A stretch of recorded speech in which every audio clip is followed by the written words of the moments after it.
All right. Welcome to Pre-Leadership, Class 0099. You do not get college credit for this class. All right. I'm retired First Sergeant Carey. And one of the things I've noticed about a lot of these leadership things, right, is they always start you off mid-level. You know, no one starts you how to be a leader, right? They only start you how to be a leader when you're already a leader. That seems ridiculous, right?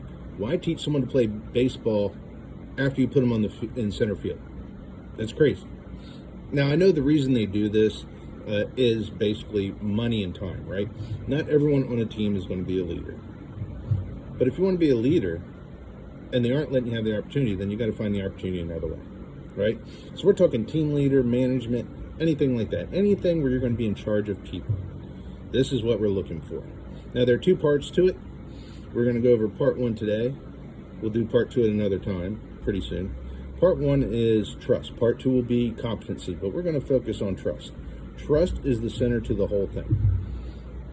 You can build competency and you can build trust, but you need to start off with trust, right? So there are three parts of this too. You got to be honest with your team, honest with your boss, honest with yourself. Honesty with your team. Now, again, this is pre-leadership. You need to start doing this now with the people you work for, because if you're going to be put in charge of them, they need to be able to trust you now. Also, it'll work if you're taking on a brand new team that you have never met. They don't know anything about you. First thing you got to do is build trust with them. All right. So you have, if you lie to your team, the saying is, every lie is two lies. First lie is a lie you told. The second one is the justification for the lie you told. Now you've lied to yourself. Your team will pick this up. Your coworkers will pick this up. The people around you will pick this up. Your family will pick this up, right? Be honest. Be straight up honest. You screw up, I screwed up. Then pick yourself back up. That's a lot more respect. Now, when you can admit that you've screwed up and you have that honesty building, your team will trust you because they know that you're giving them the straight story. It's very, very important that your team trusts you. If you're only looking out for yourself, team won't trust you. A lot of people, especially leaders, right, they're worried about getting in trouble, so they're going to steer things to where they look good and the team looks bad. A good leader will steer things where the team looks good and they take the responsibility for looking bad.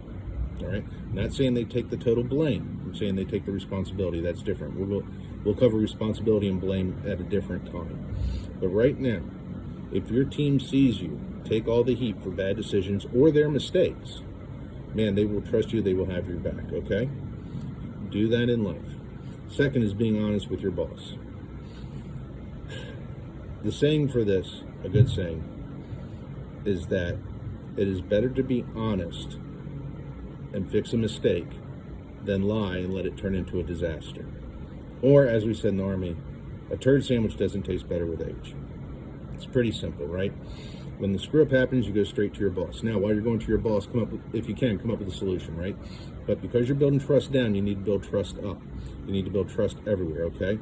Your boss needs to know that if something happens, then you're going to take responsibility, you're going to take action, and you're going to fix it. If your boss is seeing nothing wrong because you're covering it up, eventually that's going to come out. Now, your employees are going to see that. They're going to see you covering stuff up. That's going to kill the trust in them. They will not trust you because they know that you're covering stuff up. And once they know that you're covering stuff up, they know that you're going to point the finger at them every time. You will never take responsibility. You have to take responsibility for your actions. You have to be honest with them. Don't wait. Something screws up, you start fixing it. Let your boss, let your supervisor, let whoever's in charge know, right? Now, if you can fix it right away, then fix it. Then go tell your boss, this is a mistake we made, this is how we fixed it. You can send that in a quick email or just see it in the hallway. They'll understand that.